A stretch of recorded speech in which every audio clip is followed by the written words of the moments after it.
Okay, I just saw somebody who made the most endearing video, and I want to share. I want to tag them in this video so that they can see it. But the duets were not on, and I really want to share my experience going to queer spaces, going to gay bars, and just kind of getting more involved in the queer gay community, especially as a man, and especially as a man who doesn't like relate to like the typical like body image stuff that comes with being in the gay man like culture.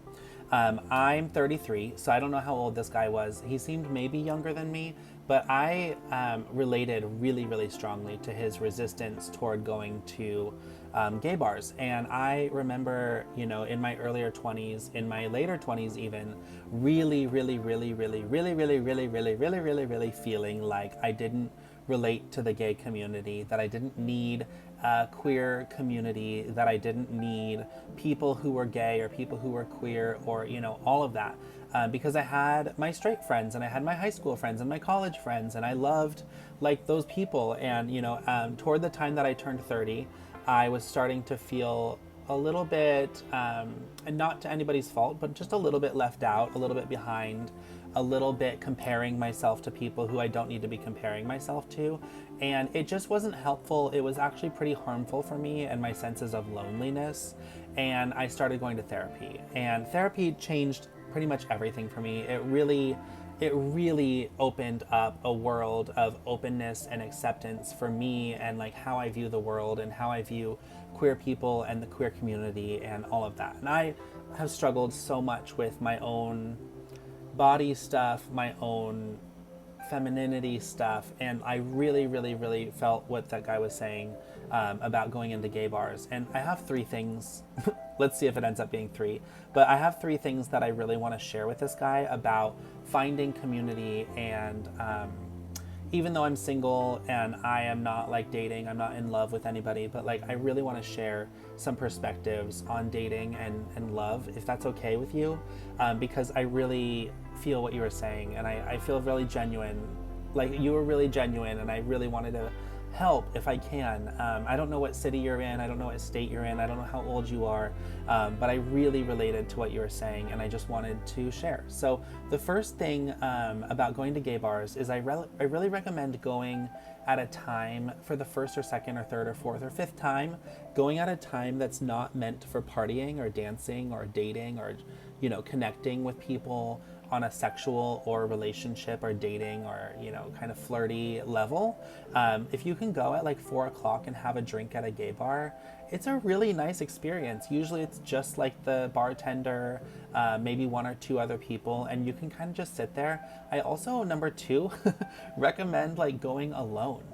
I don't know if you're open to that. I don't know if that's something that scares you, but going with a group of straight people to try to like have them support you or be your wing person or whatever, you know, it's fine, but it's not the same as being truly in your element and truly like able to get out there and like explore your presence in those spaces in a way that's authentic to you. Because you know, when you go with straight people, it's like, oh, let's get this guy hooked up, you know, let's find someone for this person. And like dating and like being at gay bars just doesn't have to be about finding somebody or going home with somebody or dancing with somebody or even like kissing somebody or having somebody to hang out with all night or anything like that. Like, I have a gay bar around the corner from me. I'm in New York City, and I know, I don't know where you are, but like I know me saying I'm in New York City maybe adds a level of easiness or something like that. I don't know.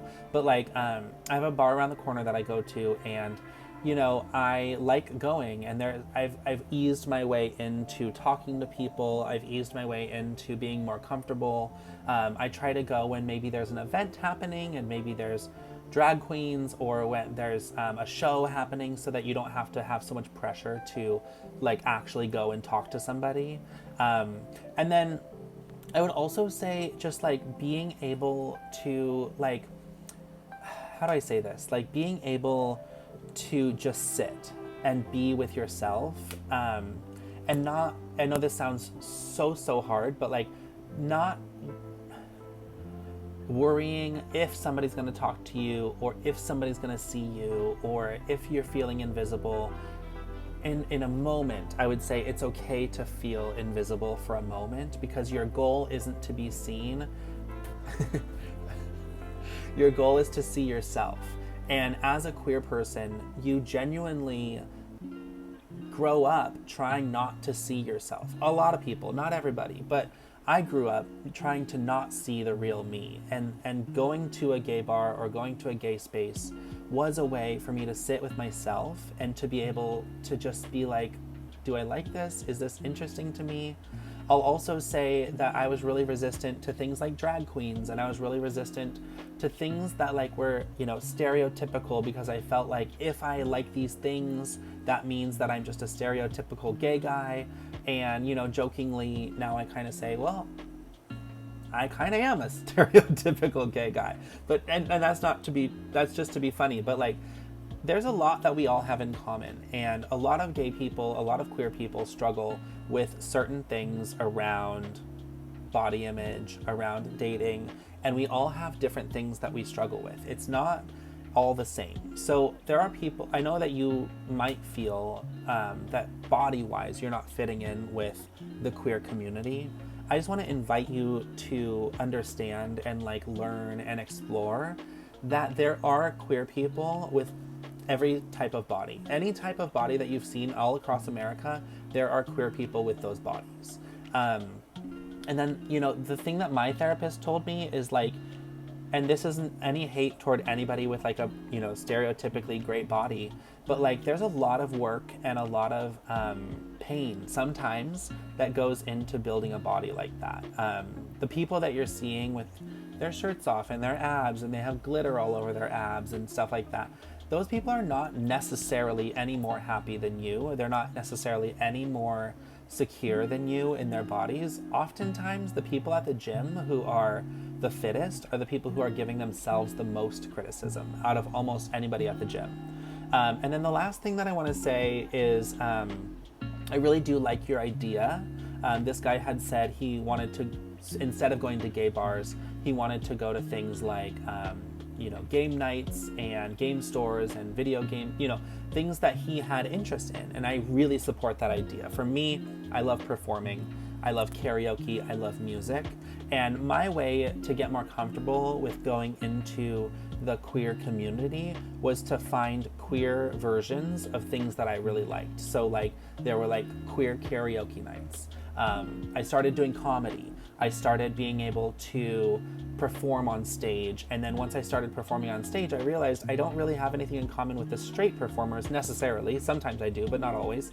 But like once I started going to things that had more to do with my interest and being queer, it all opened up for me. I swear to God, my life now at 33 is completely different than it was at 30. I have a lot of the same friends from high school, from college, from my early 20s. Those people, they're in no danger of leaving my life, but I have new people in my life who have been really, really fantastic for my growth, for my self-acceptance, for my love, for my mental health.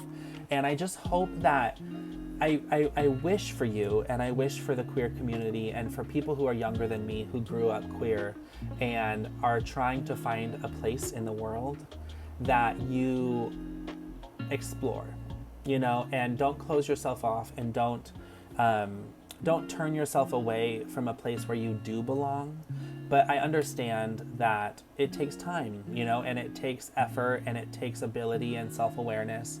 But at the end of the day, I want you to know that that space is for you.